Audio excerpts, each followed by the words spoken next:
Oke, kita mulai ya. Di Indonesia lagi ada satu drama, satu misteri yang bikin heboh semua orang. Ini soal pertarungan sengit tentang ijazah Universitas Presiden yang tadinya cuma isu biasa, sekarang malah jadi pertempuran politik dan hukum yang rumitnya bukan main. Nah, yang bikin ini makin panas tuh, justru pemicunya datang dari Presiden Jokowi sendiri. Coba bayangin, beliau bilang ada orang besar di balik semua ini.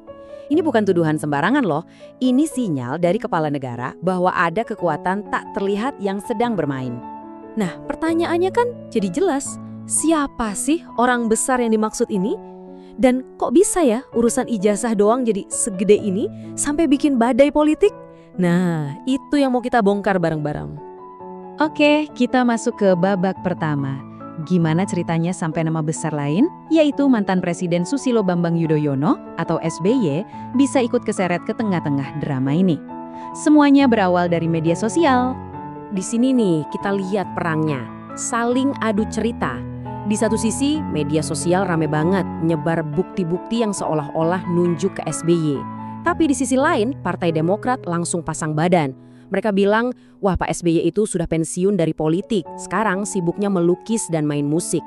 Dua gambaran yang beda banget kan? Partai Demokrat jelas nggak terima. Mereka nggak cuma ngomong, tapi langsung ambil langkah hukum. Pertama, mereka kirim surat peringatan, somasi namanya. Tapi dicuekin, kontennya tetap ada. Nah, karena diabaikan, mereka nggak main-main lagi, langsung lapor polisi. Ini udah bukan lagi perang cuitan, tapi udah masuk ranah hukum serius. Eits, tapi ceritanya nggak berhenti di situ. Justru makin seru. Karena sekarang giliran pihak yang dituduh, yaitu Roy Suryo, yang justru balik menyerang dan bikin keadaan jadi makin pelik. Nah, sebelum kita lanjut, perlu kita ingat dulu nih posisi Roy Suryo. Dia ini kan sebenarnya udah jadi tersangka dalam kasus lain. Ini penting buat memahami kenapa langkah dia selanjutnya jadi sangat mengejutkan.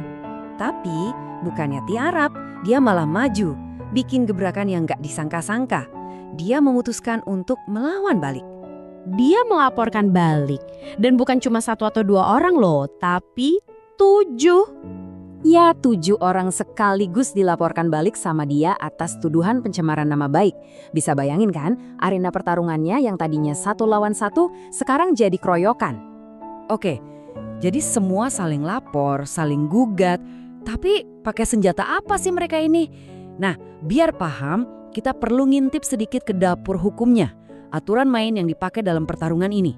Nah, ini dia senjata yang dipakai Partai Demokrat, pasal soal berita bohong di KUHP. Dan ini bukan pasal sembarangan loh, ini pasal yang lumayan baru dan dari awal udah jadi perdebatan panas. Tapi pakai pasal ini tuh nggak gampang, susah banget malah. Kenapa? Karena Mahkamah Konstitusi udah netapin syarat yang tinggi banget. Jaksa itu nggak bisa cuma bilang, wah berita ini berpotensi bikin rusuh. Nggak bisa. Mereka harus bisa buktiin kalau kerusuhan itu benar-benar terjadi sebagai akibat langsung dari berita itu. Saking kontroversialnya, ada pakar hukum pidana yang bilang begini, pasal ini adalah pasal zombie, bangkit dari kubur era kolonial. Maksudnya apa? Ya, ini dianggap kayak aturan lama dari zaman penjajahan yang dihidupin lagi, yang rentan banget disalahgunain untuk membungkam kritik. Oke, kita udah kenal pemainnya, udah tahu juga senjata hukum yang dipakai. Sekarang coba kita lihat dari jauh. Ini sebetulnya soal apa sih? Murni cari keadilan atau ada agenda lain di baliknya? Kalau kita tanya ke Partai Demokrat, jawaban resmi mereka begini. Kata pengacaranya, laporan ini dibuat buat nenangin para pendukung mereka yang udah emosional. Mereka khawatir masanya jadi nggak terkendali. Jadi ini semacam langkah preventif. Tapi para pengamat politik punya pandangan beda. Mereka justru ngelihat ini sebagai gejala yang kurang sehat. Katanya, ini nunjukin adanya kultus individu, di mana partai politik itu seolah-olah jadi milik pribadi satu keluarga atau satu tokoh, bukan lagi sebuah institusi publik. Nah, disinilah kita sampai pada pertanyaan intinya. Ini tuh sebenarnya soal apa? Soal penegakan hukum dan pencarian kebenaran?